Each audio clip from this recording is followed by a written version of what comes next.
Welcome to the Rim Break Rodeo. We hope this video helps. You start by verifying crucial prerequisites. Make sure your Apple ID is signed in and iCloud Drive is enabled on every device. Next, connect to a stable 5 GHz Wi-Fi or wired Ethernet. Faster links reduce latency and retries. Once done, plug into power so Mac OS/iOS won't throttle background tasks. Then pause or quit bandwidth-heavy apps. Backups and media uploads compete for the same throughput. These first steps force the system to prioritize iCloud traffic and set the stage for faster sync. Now you optimize what actually syncs so only essential items move first.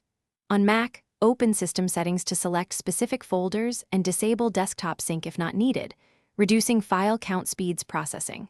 On iPhone or iPad, turn off large app data toggles to avoid hogging bandwidth. Once configured, upload in small batches from Finder or Files.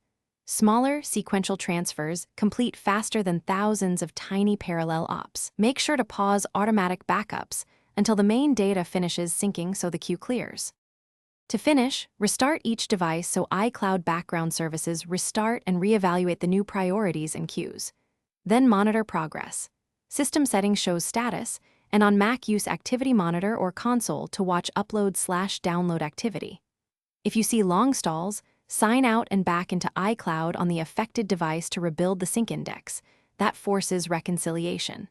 If issues persist, reset network settings or test another network. Troubleshooting tip: do not erase data hastily. Sign out and reindex first to avoid duplicate uploads. Thanks for watching. Consider subscribing if we helped you.